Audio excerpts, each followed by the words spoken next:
doing residential real estate? Maybe some commercial real estate? Well, this is an interesting niche. Phil is doing all kinds of different types of boat and RV storage throughout the U.S. Interesting insight into that market. Let's take a look. So you just on your background, go again. You said you were in the military. How long were you in the military? 6 years total, which didn't really feel that long at all Yeah. in the Air Force. Where are you stationed? Well, I went to Texas for a little bit and then came back to Jersey, where I live now, right over the bridge in Philly, down towards Atlantic City, the 177th Fighter Wing down there. And so did you fly jets? Were you support? What did you do? Yeah, I did. I did weapons. So for F-16s, I was like the guy who, loaded the ammunition, tested it, make sure like the matrix was good. Anything that happened to do with bombs, guns, weapons on it, I was usually that guy to either load it, test it, make sure everything's like working smoothly on there. It was pretty cool. It was fun. Glad I did my time. I would do it again if I were to reset. But I kind of, for as many hours you put in, you're kind of tapped out at a certain paycheck, if that makes sense. So I think that's why I transitioned into here. I guess similar to you, my family was like home builders in Philly. But I'm not a construction. I'm usually the numbers guy, if that makes sense. I can't go on the job site. I can't hang a picture frame. Trust me, I always tell my clients, you do not want me swinging a hammer. I'm not that guy. Yeah, so right. we got lots of guys that are good at it, and you don't want me swinging the hammer. It's not going to turn out the way you hoped. Yeah. Right so yeah. Well, give me what appealed to you about the real estate market, specifically commercial real estate, where you ended up? Why did you choose to go into that industry? Yeah, I guess being very forward and blunt, I hate it. First time home buyers, residential sales. There's a lot of emotion tied to it. Not to say that emotion's not in commercial, but I think it's a lot less of it. I'm a very analytical person.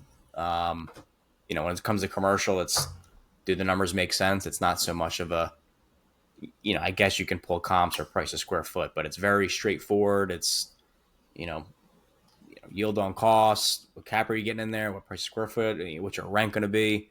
So it's a little more straightforward where I don't have that patience to, I guess, walk somebody through and I guess me rely on them liking the house and they not like it because of the sink is gold, so yeah.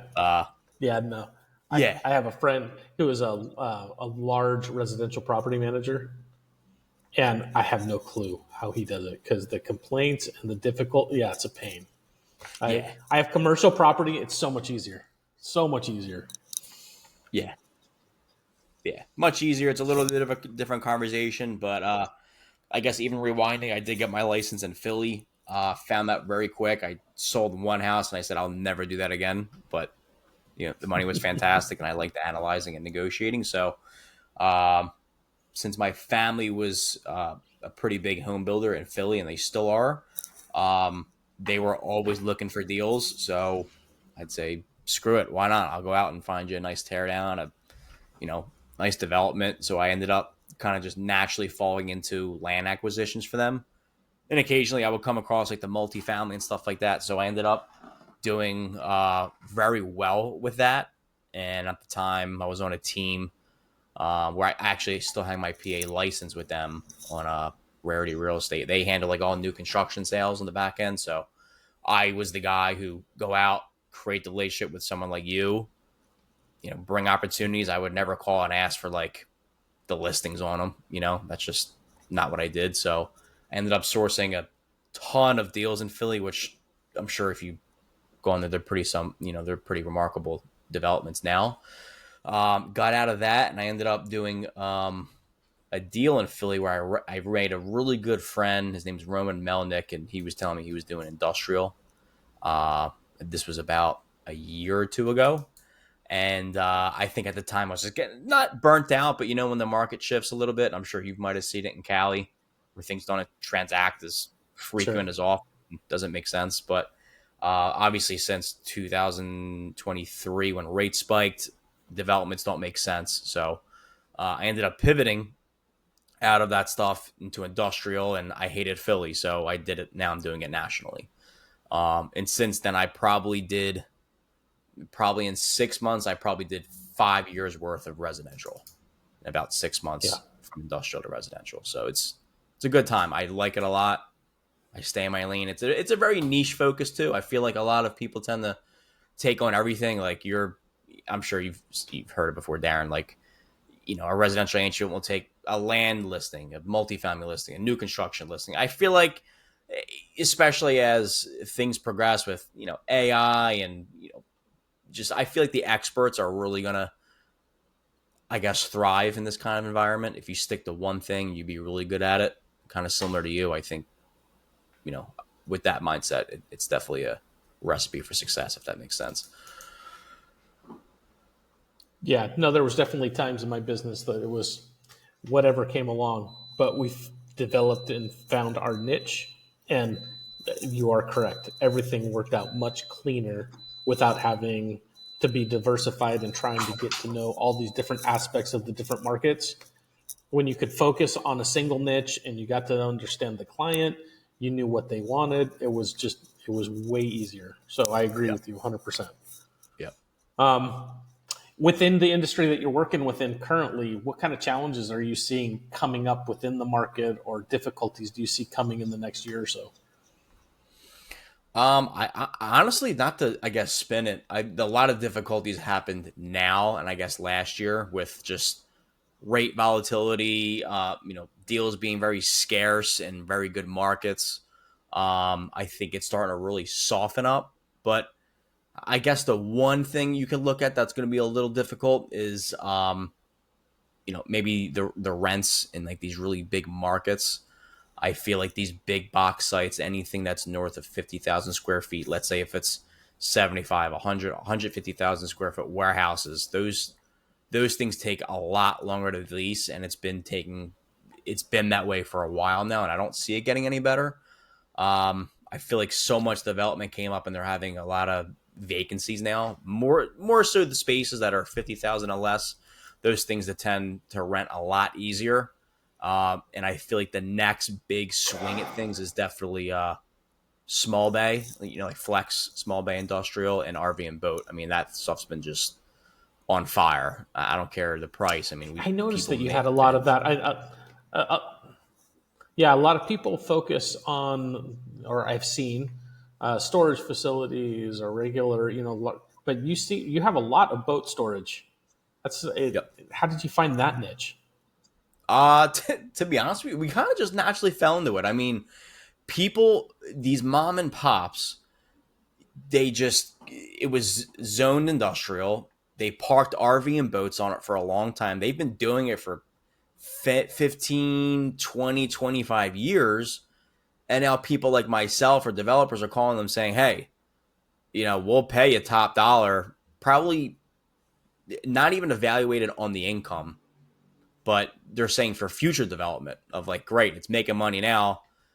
I feel like it's going to be, if you sit on this thing for another 5, 10, 15 years, you could build something there that's going to be worth even more at the time. So, but you have something, you have a, gravel or, anything you're just parking stuff on, charging anywhere from 100 to 150 bucks. And there's not much industrial land left in those, whether it's like an tertiary market, big major metro. If anything, they're trying to take it away. So if you have that, I mean, if you're making 50,000 bucks a year, but you're seeing that land is trading for, in Miami, I'm not sure if you know this, they're trading for like $3 million per acre. At that point, you don't really care Wow. what those tenants are paying. You're looking at it for future Right. use.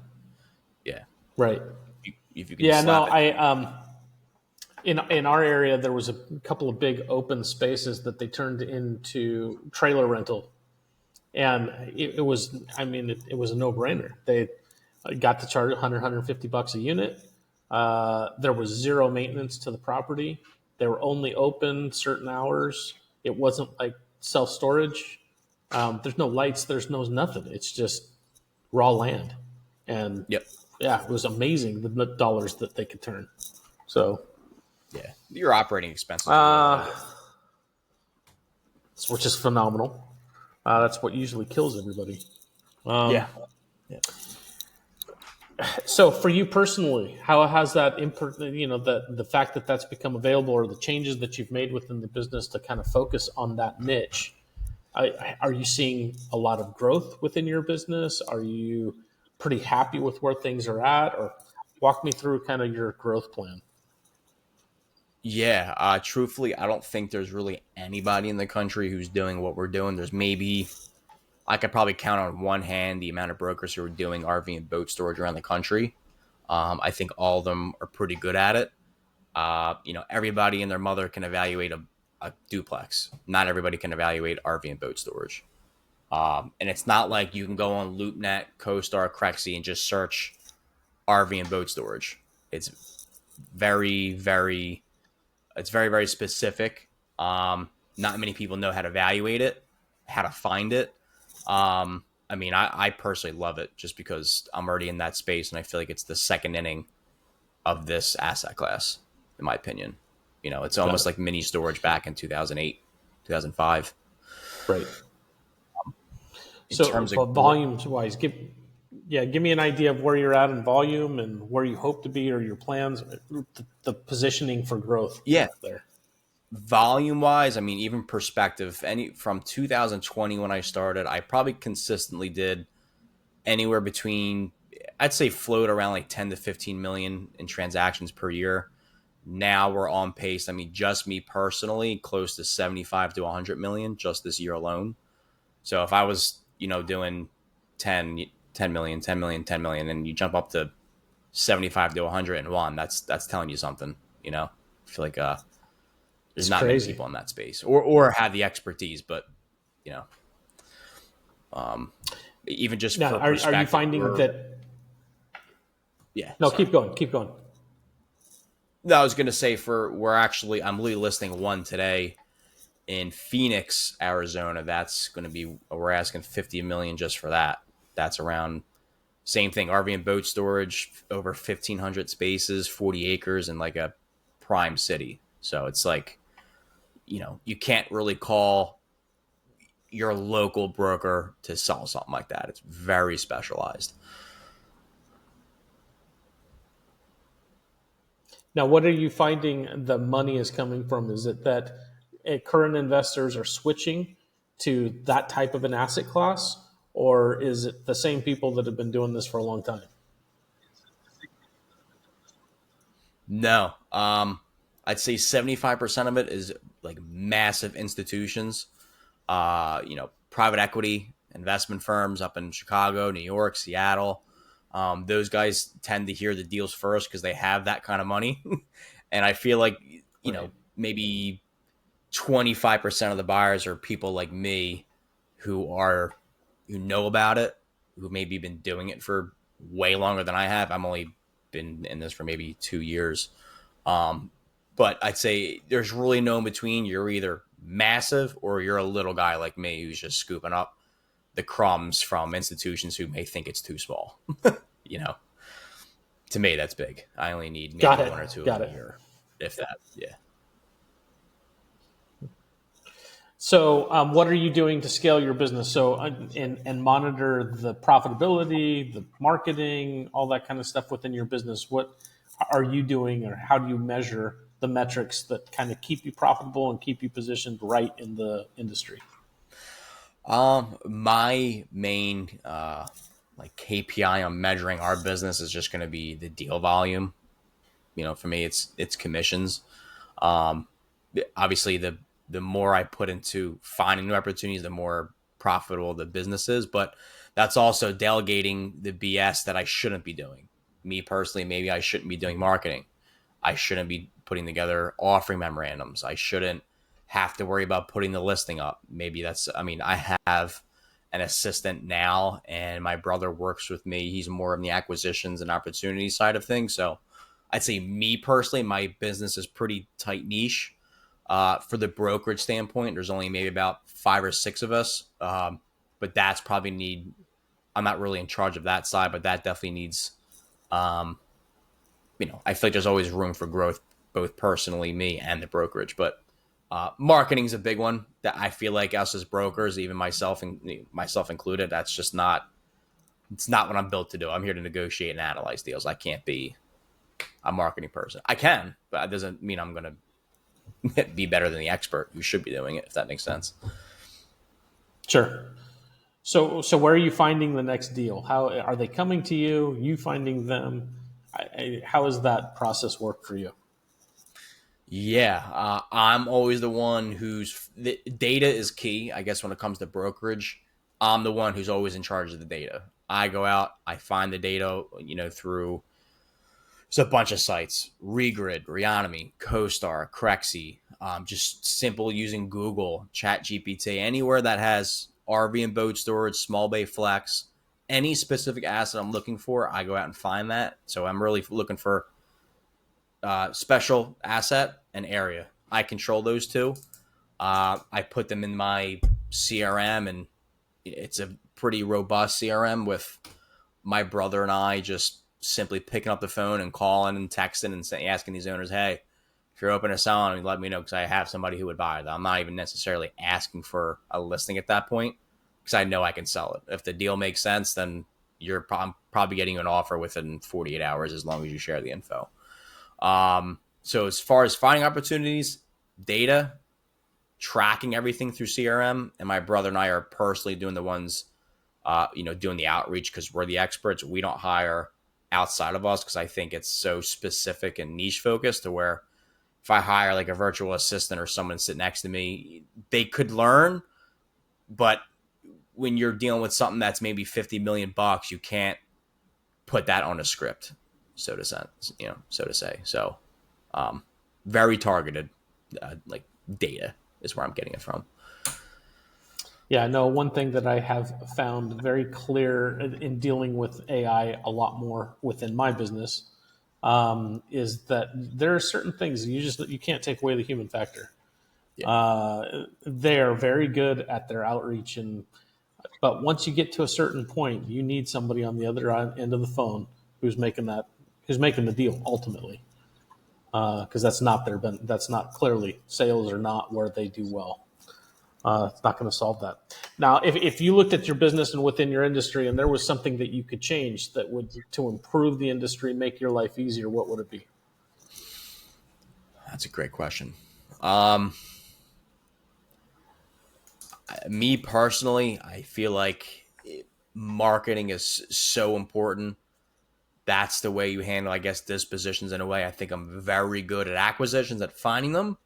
But maybe if something is overpriced or they maybe want to learn about more about RV and boat storage or industrial, iOS, stuff like that, I feel like it's such a small world that you really can't find data out there. So for me, marketing, I guess people should know more about, let's say, Phil. People should know more about industrial storage brokers. Um, that's probably the biggest thing. It's just, Right. people don't know who you are, you know, Yeah. small fish. Creating. Yeah. Well, and it's the same thing that so many businesses are up against. Is Yeah. you got 5 guys that do it. That's great. Finding those 5 guys can be tough. Or there's 500 guys doing it, and you're trying to stand out as the individual in that group. All of it can be rough. Marketing becomes key. So I Yeah. I guess understand now, how that could be.